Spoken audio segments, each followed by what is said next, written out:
Alors que la grille est en place du Challenge Fugno V2V, la troisième course de la journée, on a demandé l'évacuation de la piste, du circuit. Alexandre m'a rejoint en cabine pour commenter de nouveau ensemble cette troisième course. Les deux premières nous ont quand même plus ou moins ravis. Hein. C'était pas mal du tout. C'était pas mal de choses. En tout cas, on en a vu quand même de belles images. Il y avait de très très belles images, c'est sûr. En plus, c'est toujours c'est un immense plaisir de vous retrouver là pour pouvoir faire partager cette passion et ces véhicules fantastiques qui permettent justement de démocratiser de démocratiser vraiment au plus grand nombre le sport auto. C'est un bien grand mot, on est d'accord, parce qu'on reste sur des choses très des budgets assez importants, alors que justement c'est le départ du tour de formation. Alors là, la grille va avoir alors qu'on voit les images en caméra embarquée. Donc de ce matin, c'était les images de la deuxième course type voilà. Cette petite caméra qu'on connaît donc, aux États-Unis, ce sont les CAM en fait, hein, les caméras de casque en bon français. Et l'avantage, il est interdit d'avoir comme une caméra portable en fait sur le casque, et donc il faut la mettre à l'intérieur du casque. Donc c'est Cambox Mecha, une entreprise française fabriquée en France. Donc ça, c'est les images. Alors pendant que le tour de formation s'opère, voilà, que les véhicules vont se positionner sur la grille pour le départ, on vous offre ces images de caméra embarquée du tour de formation, et également là, donc on voyait là de Divoran. Là, ça a l'air d'être de la course. Hein. Là, le rythme a l'air un peu plus soutenu que la formation. Voilà. On est bien d'accord. Et d'ailleurs, vous allez voir le phénomène de l'aspiration, il est dans la ligne droite en fait. Donc vous voyez exactement ce que voit le pilote au volant en fait. Donc là, c'est Yvoran, le constructeur des Fugno. Donc il essaye de prendre un petit peu l'aspiration, il se décale et se montre dans les rétros de Pascal Vaglio à gauche, sur la voiture d'équipe Palmyre, et c'est tendu, hein, ouais. Faut y aller. Hein. Oui. Donc oui, là, c'est Eric hein. Tessier qui se... La tête à queue, oui, impressionnant. En live avec le coup de volant pour éviter... très beau geste d'Yvoran d'ailleurs pour éviter le carambolage. Exactement. Et juste, Cyril Léger en profite. Le bonheur des uns fait le malheur des autres. Enfin, le malheur de l'un fait le bonheur des autres. Voilà, exactement. Très beau dépassement à ce moment-là. De Cyril qui a su profiter de l'opportunité, qui d'ailleurs a fait une belle remontée là. Et il a pu profiter de... Elles sont belles et impressionnantes aussi ces images quand même, de cette caméra embarquée. Et puis là vous voyez... sur le casque du pilote Yvoran, donc comme tu le derrière disais, la visière. Derrière la visière. Derrière la visière. Le créateur. Voilà, donc là il la porte actuellement, donc elle est derrière sa visière en fait. Elle est tout en haut, au-dessus de ses yeux, et il est encore en train de la porter. Donc on pourra retrouver les images de la troisième course. Vous les aurez, on vous offrira ça en exclusivité. C'est une première mondiale, sachez que ça a été développé avec Thomas Laurent.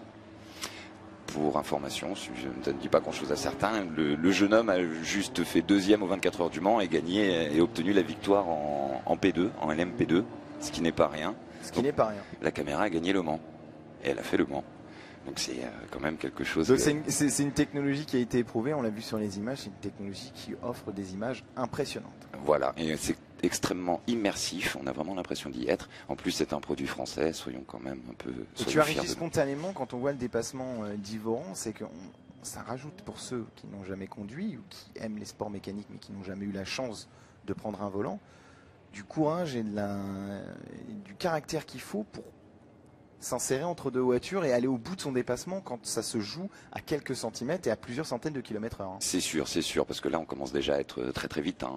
Ça monte déjà à plus de 150, donc l'erreur n'est pas vraiment permise non plus. Voilà, c'est ça. Ouais. Disons que après les conséquences sont très importantes. S'il y avait un pilote moto, Guy Martin, qui a gagné de nombreuses fois le Tourist Trophy, quand on lui demandait pourquoi est-ce qu'il aimait faire les sports mécaniques, il a dit si je le fais mal, ça me tue, donc je suis obligé de le faire bien. Et c'est vrai que là on n'en est pas là, mais ça résume un peu la philosophie, il faut y aller. Ouais, il y a un besoin de perfection tout de même. Voilà. C'est la recherche de la perfection pour s'assurer aussi de rester en vie à la fin de la course. Alors que le tour de formation est terminé, les voitures prennent place sur la grille pour le top départ. Une grille un peu chamboulée puisque c'est la moyenne de la course 1 et de la course 2.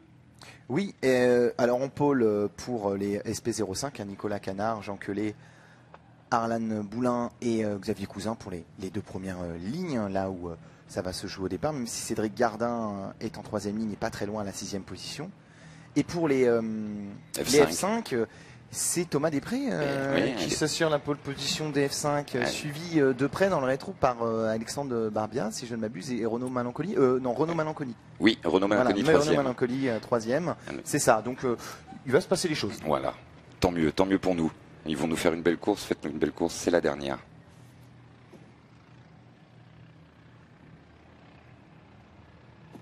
Là, on sent la pression monter. Les feux s'allument. Les 5 feux, quand ils seront éteints, c'est parti. Et c'est parti pour cette troisième course du Challenge Fugno V2V. La dernière course de la journée, le dernier sprint, 20 minutes de sprint. Nicolas Canard s'est raté. Nicolas Canard a pris Jean Kelly. J'ai cru. Par contre, c'est Frédéric Faucher qui a fait un excellent départ. Et Jean Kelly qui perd, donc du coup, moins 3 places. Arrêté.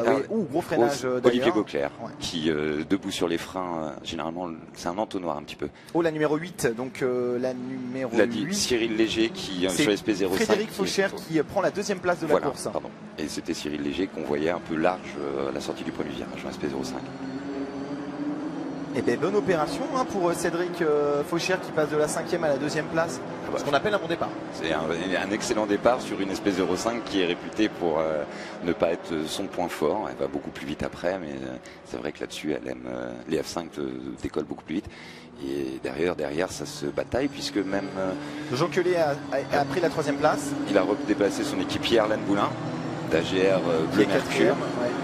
Bon, Nicolas Canard est parti pour son raid. Sans doute. La numéro 6 de Xavier Cousin qui est 6e. Qui a perdu 2 places. Exactement, sur la grille. Alors que derrière, il y a vraiment quelques groupes qui se sont formés. C'est vrai que c'est la dernière. On a envie de bien faire. On sait que l'emplacement fait sur la grille de départ dépend de la course 2, dépend de l'arrivée de la course 1. Et safety annoncé déjà. Mais décidément, pour les Fugno, on en aura connu du safety aujourd'hui. Donc safety annoncé, safety, drapeau jaune. Intervention de la voiture de sécurité serait la 88. La 88, c'est... Toujours dans ce terrible gauche de la Breteuil. Voilà. Ce qui serait assez dommage, c'est Étienne Champetier de Ribs, d'AGR Rouge Mercure, qui dû avoir un souci à la fin des S des Sablières. En espérant que ce ne soit pas grave déjà, ça ne l'est jamais, mais qu'il puisse retirer la voiture assez rapidement. Là on est en tout début de course, ça va peut-être aussi calmer un peu les esprits parce que le soleil chauffe, il fait très chaud sur le circuit de Dijon. Il a fait aujourd'hui, ce matin, très frais, la chaleur est venue d'un coup.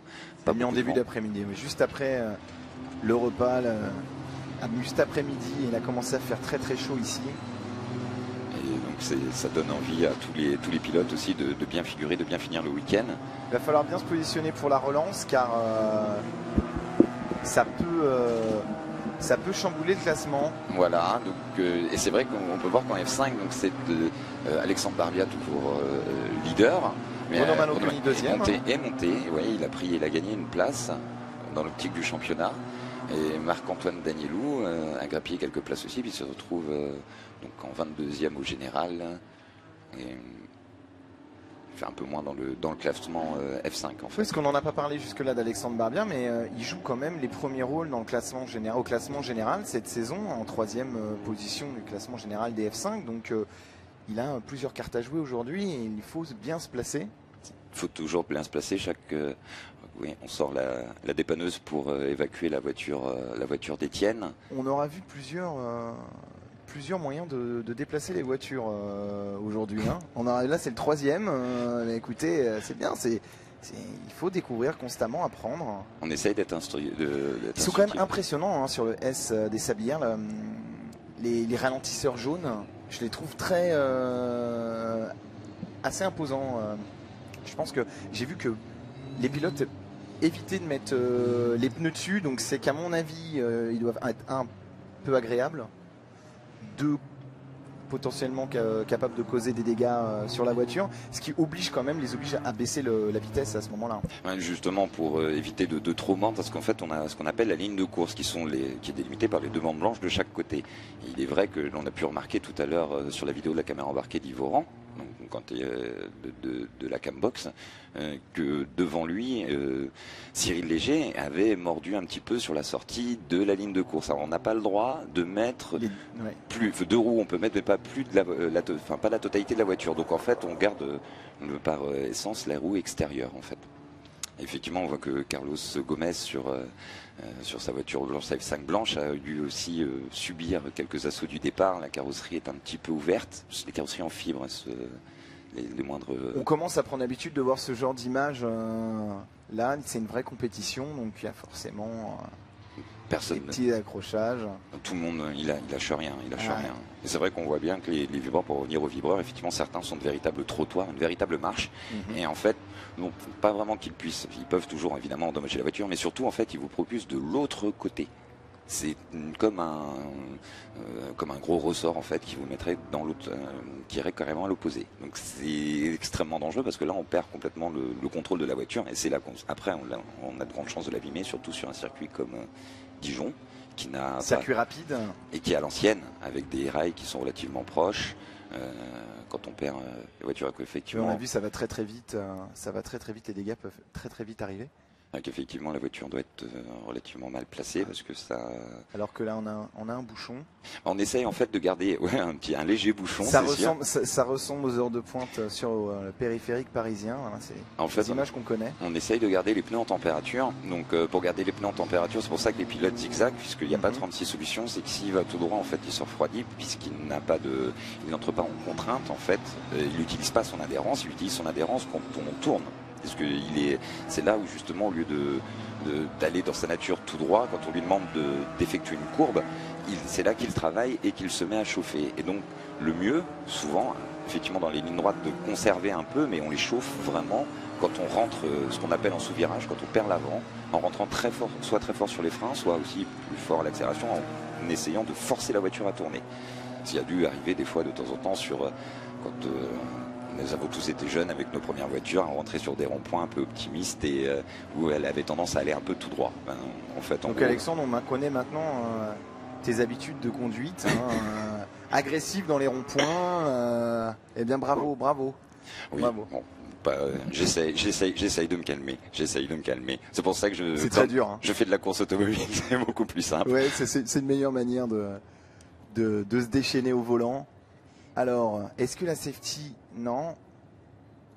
Il semble qu'elle ne rentre toujours pas, donc non. Pas dans ce tour, puisque normalement les rampes doivent être éteintes à partir de l'intermédiaire numéro 2 dans le dernier secteur. Donc on est reparti pour un tour de safety, un tour de manège en plus.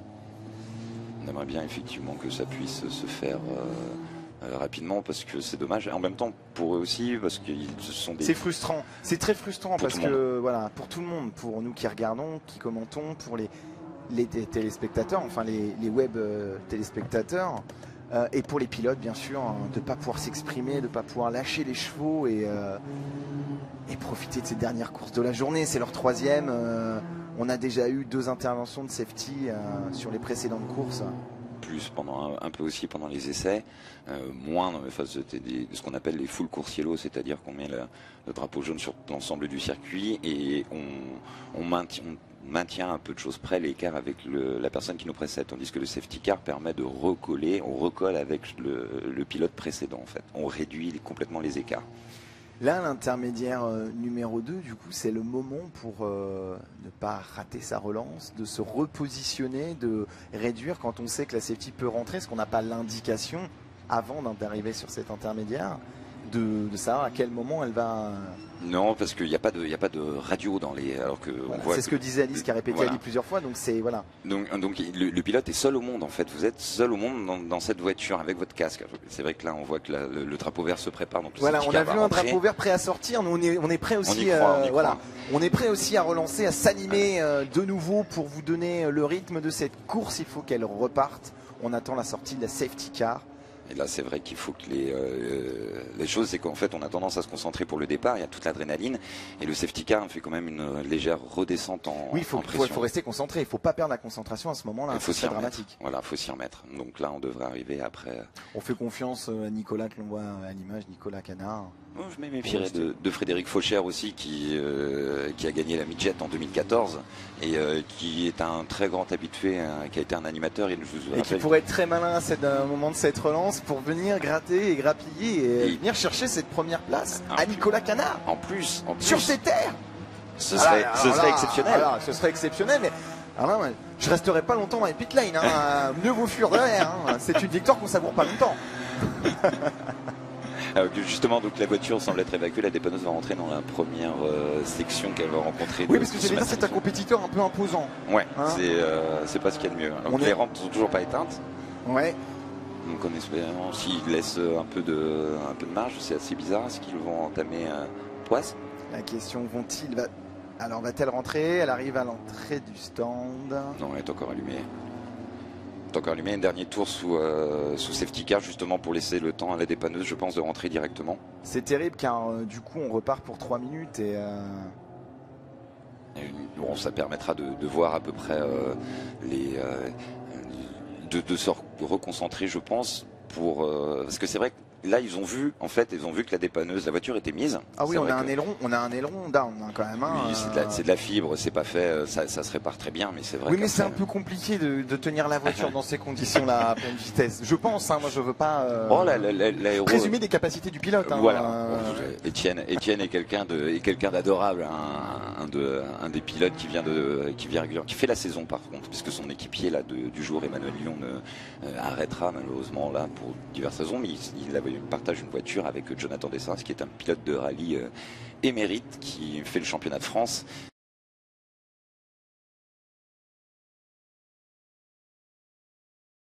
Et qui prend beaucoup de plaisir à venir en Fenio et à apprendre pour cette saison, alors que là on voit la dépanneuse. Il y a quand même du dégât sur la carrosserie du véhicule. C'est plus impressionnant que réellement.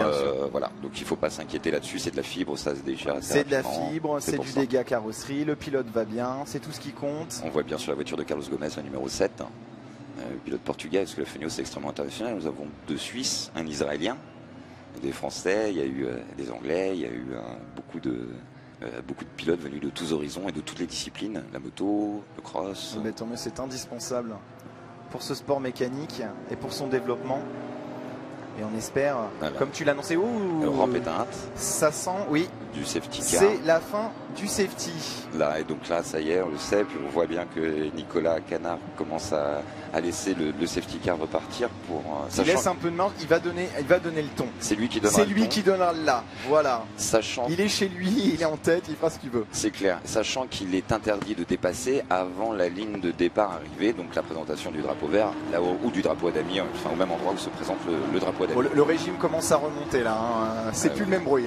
Là, direct, là, on commence à monter un peu dans les tours. C'est maintenant que ça se lance. Là, on arrive dans la grande courbe de Poisse. Voilà, c'est parti. Il a déjà creusé l'écart. Nicolas Canard à la relance. Il ne faut pas se faire enfermer derrière. Alain Moulin qui. Oui, Alain Moulin, sur sa 32 AGR bleu.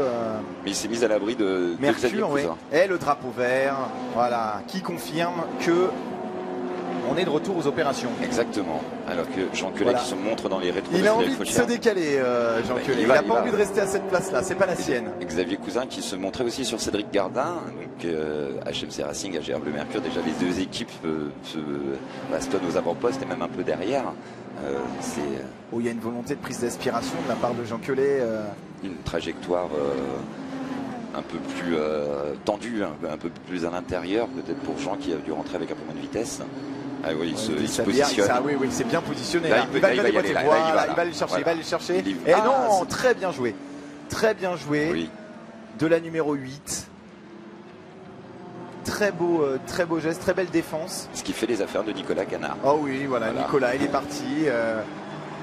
Il fait ses petites affaires, Nicolas Canard, en tête de course. Mais ça nous laisse une belle bataille pour la 2e place. Ah, c'est sûr. Entre Frédéric Faucher et Jean Quelet.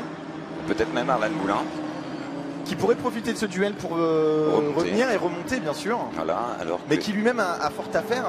Avec Cédric Gardin, son équipier, que des équipiers. Voilà. Ça ne les empêche pas de faire la fête le soir au Magnum et de rigoler, de partager de plein de bons moments. Mais là, on n'est pas encore au Magnum, on est sur la piste et on a des choses à régler là. Voilà.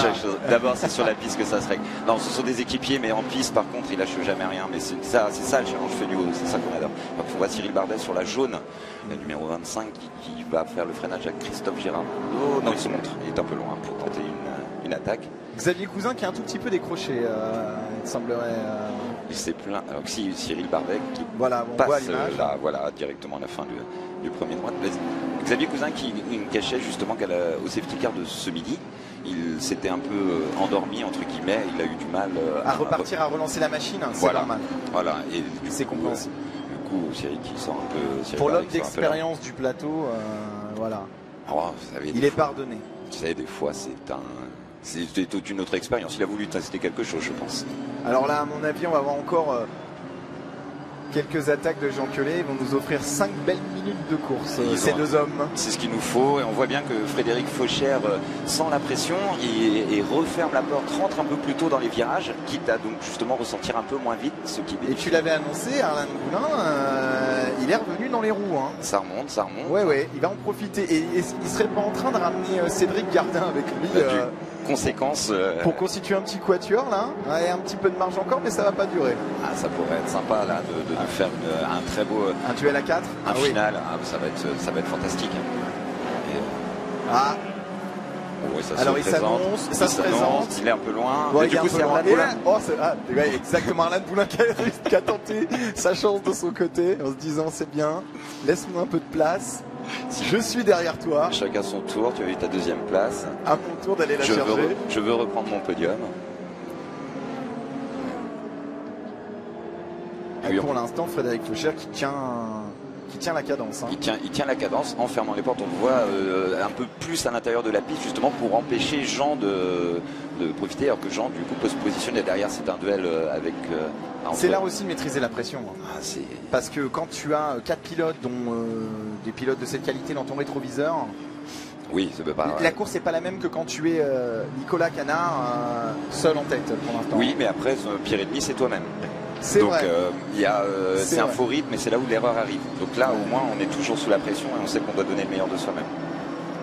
Alors que derrière, c'est vrai qu'aussi, on voit que c'est un petit point rapide en F5. On voit que Renaud Malinconi a repris le leadership devant Alexandre Barbia et Claude Chaumeau pour la HMC Racing qui va signer son premier podium de la saison. Mais disons que ça annonce de belles premières. Hein. Aujourd'hui, on a eu de belles premières. Tant mieux. Tant mieux. Nicolas Canard qui prend un tour à Carlos Gomez. Carlos qui débute sa première saison complète. Il découvre tous les circuits et la voiture. Alors, il aura un tout petit travail de carrosserie en rentrant. Un petit peu de travail, mais c'est pas grand-chose. Presque rien. Par contre, avec les vitesses atteintes, effectivement, ça doit le pénaliser de quelques kilomètres heure au bout de ligne droite. Mais Carlos est un grand pilote de kart et sait qu'il va s'écarter. C'est pour ça qu'il roule très, très doucement en fait. On voit le quatuor là qui arrive à toute allure. Voilà. Ils font pas de cadeau. Une petite distance. Non, ça reste serré. Ça reste très serré. Ça reste très serré pour les 4 tours.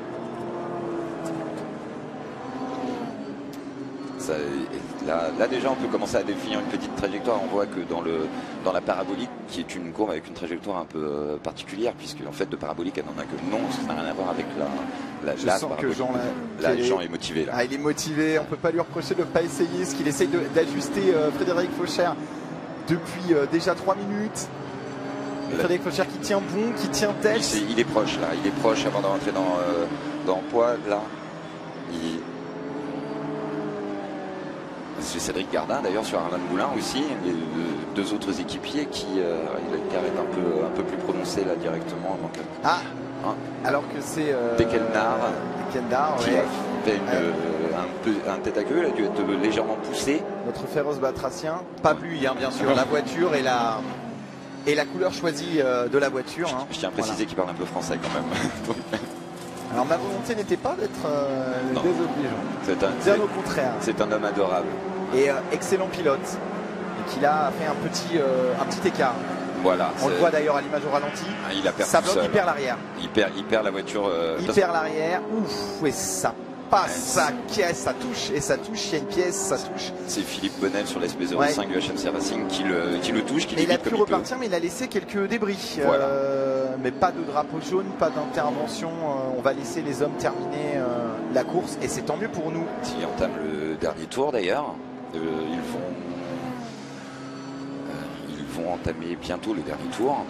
Il reste une minute de course. Changement sur les F5. Thomas Després a récupéré la 3e place de la course. Alors qu'on voit une grosse sortie de course. C'est Claude Chaumeau. C'est Claude Chaumeau. Bah voilà comment il a récupéré. Voilà. Comment Thomas Després a récupéré la 3e place et la dernière marche du podium des F5. Aïe, aïe, aïe, aïe, aïe. En espérant que c'est dommage pour Claude Chaumeau. Il va falloir courir, Claude, pour aller se mettre à l'abri si la voiture est en sécurité, parce que sinon ce sera encore un safety car. C'est Marc-Antoine Danielou qui est dans les échappements Et Nicolas Canard qui entame son dernier tour. On est à 30 secondes de la fin. Nicolas Canard qui entame son dernier tour. Et l'on voit que Jean Keller a réussi à passer sur Frédéric Faucher. Et à passer, Frédéric Faucher. Ouais. Mais derrière, je ne vois pas Arlan Boulin ni Cédric Gardin. Ça a-t-il peut-être pris un peu dans le trafic, qui est ralenti par le trafic. En tout cas, Jean Keller a réussi sa manœuvre. Ouais. Il a récupéré sa 2e place. Donc bonne nouvelle pour le team AGR Bleu Mercure. Et non, Arlan Boulin n'ont pas franchi la ligne. C'est Xavier Cousin qui récupère Cyril Barbet, pardon, pour HMC Racing. Xavier Cousin qui récupère la 4e place. 4e et 5e. Donc HMC Racing qui place 3 voitures dans le top 6. Voilà qui est fait. On va dire que c'est le dernier tour, portons pas de préjudice à Nicolas. Surtout pas. C'est dommage, on n'a pas vu ce qui se serait passé pour Pigeon qui crée une petite sur Frédéric Faucher qu'empêche Frédéric d'imaginer un quelconque retour sur le dernier tour. Exactement. Là on arrive sur le dernier segment de la piste. Ça va dérouler pour Nicolas le dernier droite, le grand virage de bois, l'écart est suffisamment fait, il va pouvoir saluer son équipe sur le muret des stands. Ça y est. Nicolas Canard qui va passer sous le drapeau à damier. Il reste une centaine de mètres, on lui présente le drapeau à damier, son équipe sera sur le bord du muret. Voilà, on les voit avec le panneau. 3e victoire de Nicolas Canard aujourd'hui sur ses terres. Voilà, il a honoré son statut de régional de l'étape et 2 leaders au classement général. Donc respect, félicitations aux pilotes, mais également à Jean Kellet qui obtient la 2e place pour la 3e fois aussi de la journée. Exactement. Et pour clore ce podium DSP 05, les honneurs reviennent à Frédéric Faucher, qui a fait une très belle course, qui a été 2e très longtemps, qui a tenu malgré la voiture de sécurité, les écarts réduits, le petit train de 4 voitures, il fallait vivre et il a tenu bon. Exactement, il fallait. Et pour les F5. Oh là, alors qu'en F5 c'est pas fini encore, puisque Christian Cambouli se faisait faire l'extérieur par Dekennar et Marc-Antoine Danielou. Marc-Antoine qui prend la speed d'Ekel, qui va tenter peut-être une attaque. Juste là, il est derrière, ça peut passer encore. Ça peut passer encore, ils n'ont pas franchi le. Ça peut passer là, sachant qu'il y a une légère détérioration pour la voiture de Dekennar. Là il y va, il va, ils font dessus, ça va jouer à pas grand chose. Hein. Il va se décaler, il va prendre l'aspiration, ça va jouer une demi-voiture. Ça va être juste sur l'angle, on devrait le voir. Non, on les voit, l'image est passée, drapeau à damier. Donc pour les F5, victoire de Renaud Malinconi, suivi d'Alexandre Barbia pour Fun Driver et de Thomas Després sur une Tech. Donc voilà le podium des F5. Et une superbe course. Oui. On vous l'avait dit. Voilà, on avait promis, on a tenu nos promesses, les pilotes aussi, enfin surtout les pilotes. Nous, on a juste essayé de donner un peu de voix à tout ce qu'on pouvait voir. Un peu d'entrain, et un peu passion. Mais voilà, on a vu une superbe course. Ali, vous allez retrouver Ali dans les stands, encore une fois, auprès des champions, au plus près de ce qui se passe, au plus près des vérités de la course. Et après, on se retrouve sur le podium. Profitez bien des dernières images de la journée.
Nicolas Gagnard, triple gagnant, le hat-trick encore une fois, après le Castellet, chez toi, ici en Bourgogne. Bon alors, sensation? Bah écoute, je suis super content parce que voilà, ici c'est un peu chez moi et puis c'est vrai que les 3 courses gagnées pour le championnat, c'est top, ça concrétise et ça valide le Castellet.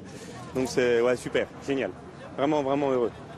De l'ensemble de cette journée, de ces 3 courses, qu'est-ce que tu retiendras de plus marquant pour toi?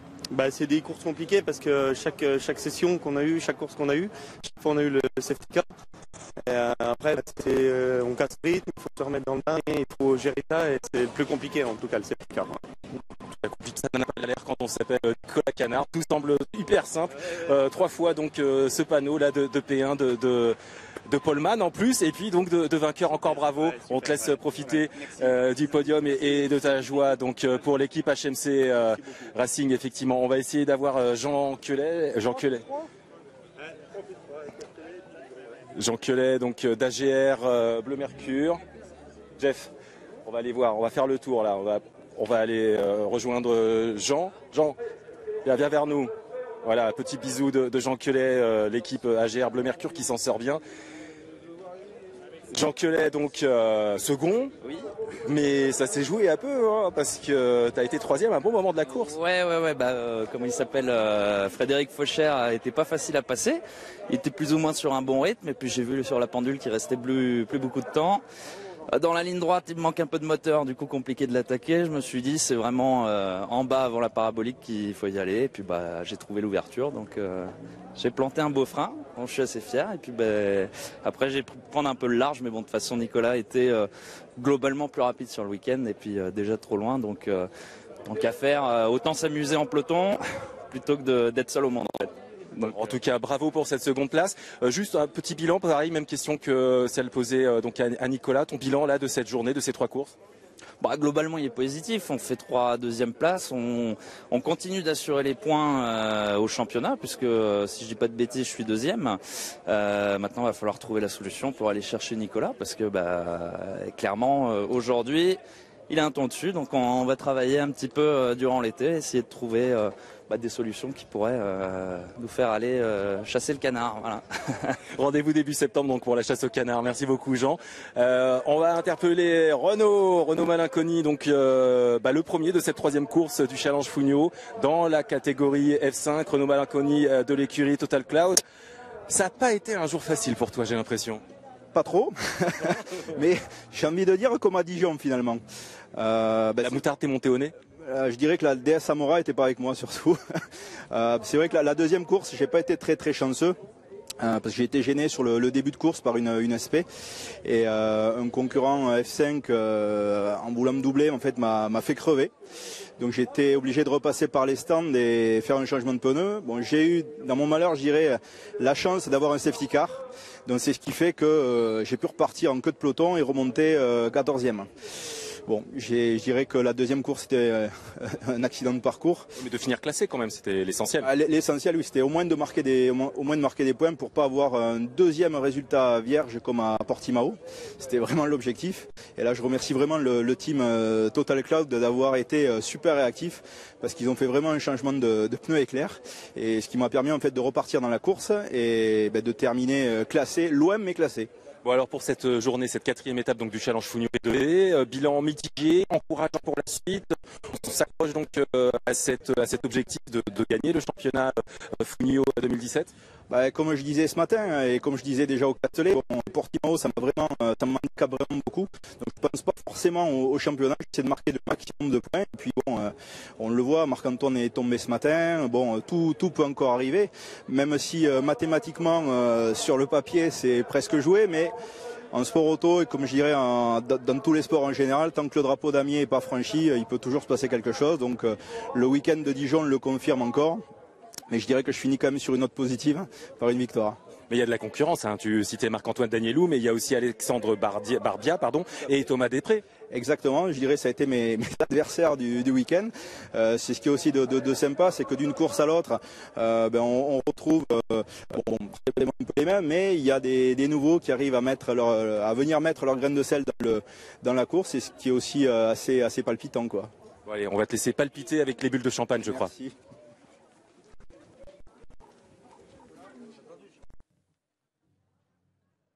Renaud Malinconi, il est là. Renaud Malinconi, en retard. Allez, on y va.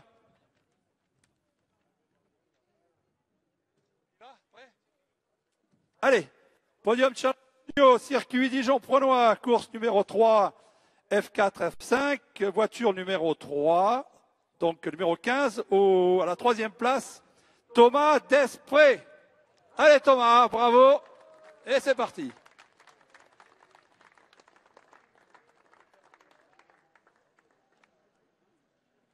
En numéro 2, la voiture 33, Alexandre Barbia.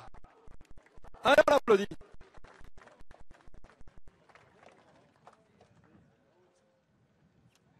Et en numéro 1, le retardataire, Renaud Malinconi. Bravo!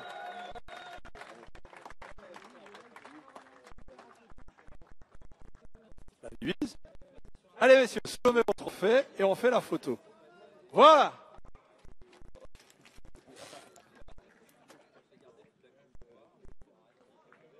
Brandissez votre trophée.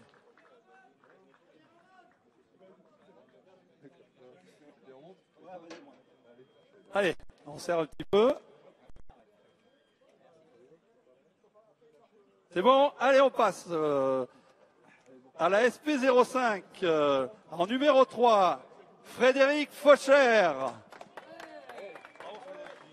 Bravo Frédéric.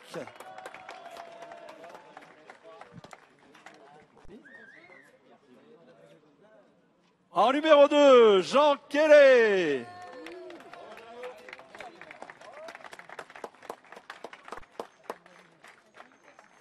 Et en numéro 1, Nicolas Canard.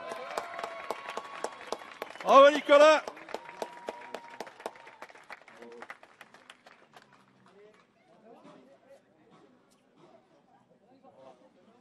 Allez messieurs, brandissez vos trophées.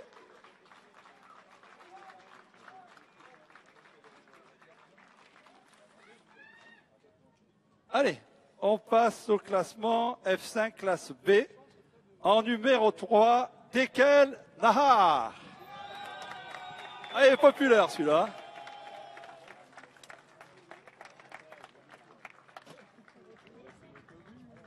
En numéro 2, Olivier Haché avec la voiture 69. Allez Olivier.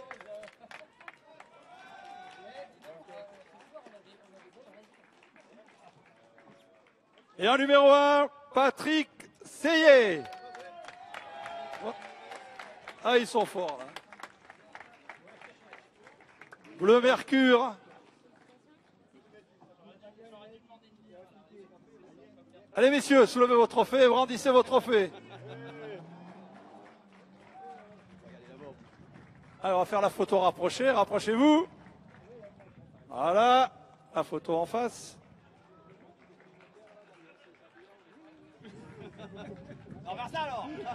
Allez, podium suivant. SP05 classe B, troisième, la voiture numéro 4, Vaglio Giors. Allez, on y va.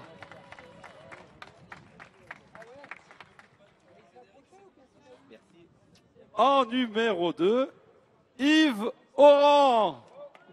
Allez Yves. Non, Yves, il faut monter sur le podium là. Yves Oran. Et en numéro 1, Sébastien Vial.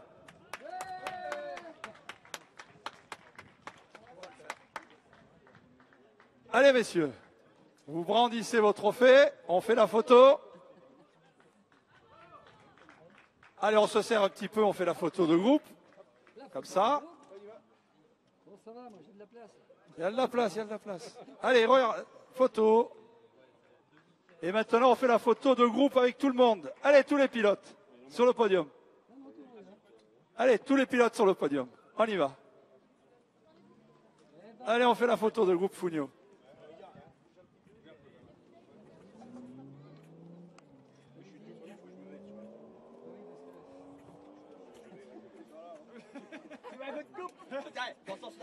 Allez, messieurs. On vous rendissez vos trophées pour la photo. Allez.